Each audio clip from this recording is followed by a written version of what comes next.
This week we are driving the Volkswagen Passat, not just any normal Volkswagen Passat, this is the Passat GTE.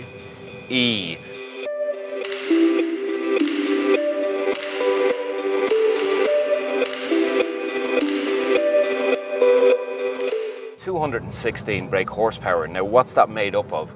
It's a hybrid car, so we're using a 1.4 TSI engine here, that's given 154 brake horsepower. And then the rest comes from the battery in the back. I think it amounts to 114 or 112 brake horsepower. Add the two together and you get your 216 horsepower, which is, it's pretty juicy, it's pretty nice, I have to say. CO2 burning emissions is 39 grams per kilometre, which means if you're to buy one of these, your annual road tax falls into category A1, which means I think it's 170 quid a year. Not bad going.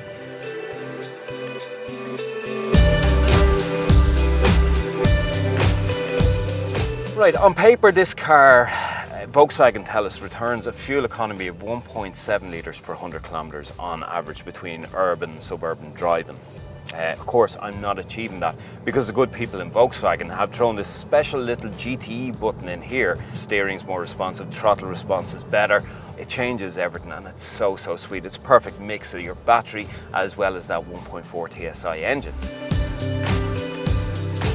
We've also got this E-mode button here, which I'm going to pull up now, and allows me to drive in electric, hybrid or battery charge, which runs off normally the petrol engine, and every time you brake you get that regenerative energy going back into the car. In electric mode, I have to say this car is serene, is possibly a good word for it. It feels really nice, and I love starting up an engine with complete silence. I think it's wonderful. In fact, I've been showing that feature off to many people during the week.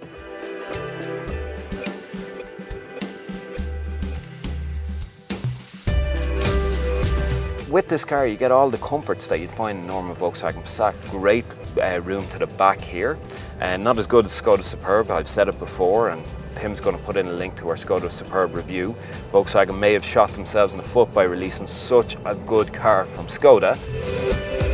Very nice cockpit here, lovely cabin. You got your nice DSG gearbox here, 6-speed, and as well as that you get these lovely blue illuminations that come up here at night when the lights are on in all the door panels.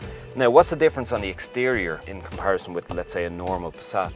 Well, to the front you got this nice little blue line that indicates that it's a GTE, and then of course you've got the GTE badging on the car itself. Now the charge point is to the front, and you press the little door, and I have to say that little door is a little bit too flimsy for my liking. I have done about 250 kilometres in this car.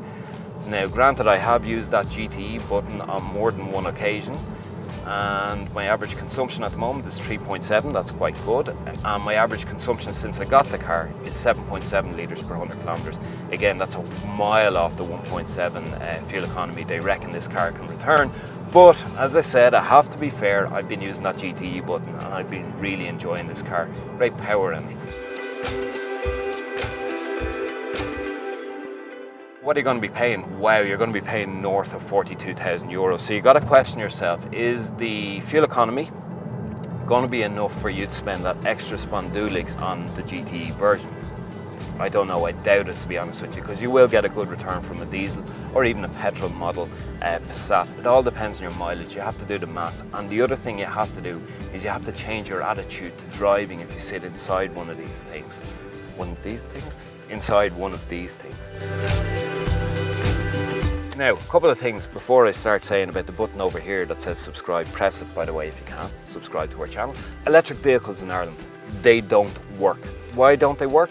Well, they don't work because people are slightly ignorant as to, I suppose, the etiquette that surrounds electric vehicles. You know these public charge points all around the cities in Ireland? You know, you got them in Cork, Limerick, Galway, Dublin, all those places?